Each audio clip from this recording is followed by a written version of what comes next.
Hello. కానమోకు కథావచనం మోహనవచనం పరిజ్ఞాన హితబాండం. శ్రోతలకు ఆహ్వానం, నమస్కారం. చదవదగునెవరు రాసిన తదుపరి చదివిన వెంటనే మరువక పలువురికి వినిపింపబూనిన అది ఏ పరిజ్ఞాన హితబాండమౌపో మహిళ మోహనవచనమై విరాజిల్లు. పరిజ్ఞాన హితబాండం లక్ష్యం ప్రతివారీ సమాచార హక్కు. ఆ స్ఫూర్తితోనే ఇప్పుడు మల్లాది వెంకట గోపాలకృష్ణ విరచిత అంశం చిత్తవృత్తి నిరోధక యోగా అనేటువంటి అంశాన్ని ఇప్పుడు మీ కానమోకు కథావచనం శ్రోతలకు మీ కానమోకు స్వరంలో వినిపిస్తాను, వినండి. చిత్తవృత్తి నిరోధక యోగా. ఇక వినండి. నవజీవన యోగం చిత్తవృత్తి నిరోధకం యోగమని పతంజలి యోగశాస్త్రం చెబుతుంది. ఆలోచనలు దుఃఖానికి మూలం. ఈ ఆలోచనల వల్లే మనస్సుకు శరీరానికి దుఃఖం కలుగుతుంది. ఆలోచన లేకుండా మనిషి ఎలా మనుగడ సాధించగలుగుతాడు అన్న ప్రశ్న తలెత్తుతుంది. ఇక్కడే వివేచన అక్కరకొస్తుంది. ప్రతికూలమైన ఆలోచనల వల్ల మనస్సుకు శరీరానికి దుఃఖం కలుగుతుంది. కనుక మనిషి ఎప్పుడూ సానుకూలంగానే ఆలోచించాలి. అంటే మేలు కోరే తలపులనే మనస్సులో కలిగి ఉండాలి. మనస్సులో ప్రతికూలమైన ఆలోచనలు ఉంటే వాటి ప్రభావం శరీర ఆరోగ్యం పైన పడుతుంది. మనస్సును ప్రక్షాళన చేసుకోనంత వరకు ఆరోగ్యం మనిషిని వెంటాడుతూనే ఉంటుంది. అనారోగ్యం. మనిషి ఎప్పుడైతే మనసులో నుంచి ప్రతికూలమైన ఆలోచనలను తీసి పారేస్తాడో అప్పుడే అతనికి ఆరోగ్యం కుదుట పడుతుంది. అంతవరకు ఎన్ని మందులు వేసుకున్నా ఫలితం ఉండదు. అందుకే పెద్దలు మనోవ్యాధికి మందు లేదు అని ఏనాడో చెప్పారు. లోకంలో మంచికి చెడుకు మధ్య నిరంతరాయంగా పోరు సాగుతూనే ఉంటుంది. ఆ రెండింటిలో దేని పక్షాన నిలవాలో ఆలోచించుకోవాల్సింది ఎవరికి వారే. సత్య మార్గంలో పయనించే వాళ్లకు కష్టాలు తప్పనిసరిగా ఉంటాయి.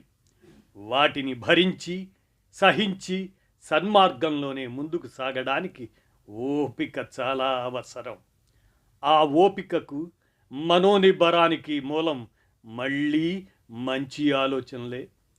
అసత్య మార్గంలో పయనించే వాళ్ళు సత్య మార్గాన్ని అనుసరించే వాళ్లకు ద్రోహం చెయ్యాలని ఎప్పుడూ చూస్తూనే ఉంటారు. ఫలానా వాళ్ళు ద్రోహం చేశారు, అన్యాయం చేశారు అని మనస్సులో పదే పదే తలుచుకొని బాధపడుతూ కూర్చుంటే దుఃఖం, బాధ అంతకంతకు పెరుగుతాయే తప్ప తరగవు. ఆ దుఃఖం, బాధ పెరుగుతున్న కొద్దీ మనసులో ప్రతికూలమైన ఆలోచనలు కూడా పెరుగుతూనే ఉంటాయి. పచ్చటి చెట్టును చెదలు కొరుక్కు తిన్నట్లుగా అవి ఏ మనిషినైనా సరే లోపల నుంచి నలిపేస్తాయి. దానివల్ల శారీరక మానసిక ఆరోగ్యం దెబ్బతింటూ పోతుంది. ఇతరులు చేస్తున్న కీడు కన్నా ఎవరికి వాళ్ళుగా ప్రతికూలమైన ఆలోచనల వల్ల చేసుకుంటున్న కీడు ఎక్కువ అన్న సత్యాన్ని గుర్తించడం చాలా అవసరం. ఒక్కసారి ఆ విషయాన్ని అక్కడితో వదిలేస్తే మనస్సుకు ఎంతో ప్రశాంతత కలుగుతుంది. ప్రతికూలమైన ఆలోచనలు మనస్సులోకి రావు. మనస్సు నిర్మలంగా ఉన్నప్పుడు ప్రతికూలమైన ఆలోచనలు లేనప్పుడు జ్ఞాన సముపార్జన, అభివృద్ధి, సత్కార్యాలు, సత్సంబంధాల గురించి ఆలోచనలు చేయడానికి అవకాశం ఏర్పడుతుంది. కనుక అంతా మంచే జరుగుతుంది. ఆ దిశగా ఆలోచన మొదలైనదే తడవుగా బుద్ధి, చైతన్యం ఆ కలల్ని సాకారం చేసుకోవడానికి పరిశ్రమించడం ప్రారంభిస్తాయి. కొంతకాలం తరువాత సత్ఫలితాలు రావటం ఆరంభమవుతుంది. ఇదే నవజీవన మార్గానికి అవసరమైన సిసలైన యోగం. చిత్తవృత్తి నిరోధక యోగ అన్న సూత్రానికి నిజమైన అర్థం చిత్తవృత్తిని నిరోధించడం అంటే అసలు ఆలోచనలే చెయ్యవద్దని అర్థం కాదు. ప్రతికూలమైన ఆలోచనలు చెయ్యవద్దని, అనుకూలమైన ఆలోచనలు చేయమని అర్థం.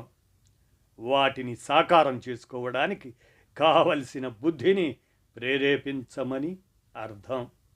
ఎవరికి వారుగా ఈ ఆలోచనలు వాటిని సాకారం చేసుకోవడానికి సంతోషంగా ఉంటూ చుట్టూ ఉన్న 10 మందిని సంతోషంగా ఉంచే ఆలోచనలు చేయమని అర్థం.